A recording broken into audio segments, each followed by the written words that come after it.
Për sa kohë ishte në shtëpinë më të famshme në Shqipëri, ajo tërhoqi vëmendjen e shumë shqiptarëve, duke i kthyer ata në fancat e saj. Po flasin për Danjen, e cila që kur hyri, ja bëri të sigurt të gjithëve se është në një lidhje dashurie. Por së fundmi, Xhibani ka shpërthyer në një deklaratë drejt për drejt lidhur me Danjen, duke shprehur se është njëri i ofenduar nga sjelljet e saj. Teksa ishte ftuar në një emision, ai deklaroi të fjalë: "Nga Danja jam deri i ofenduar. Ai ishte një veriore që donte të bëhej jugore, një provinciale që donte të bëhej qytetare. Unë nuk po e ofendoj njëri, thjesht po shpreh atë që kam ndier", deklaroi ai. Dhe kjo deklaratë ka ngjallur reagime të shumta, pasi konsiderohet si një koment i fortë mbi identitetin dhe përpjekjen për ndryshim të dikujt.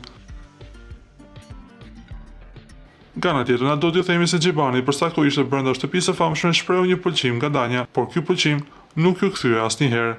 A mendoni se do të reagojë Danja në lidhje me këtë deklaratë të Xhibanit? Lini komentin tuaj poshtë videos.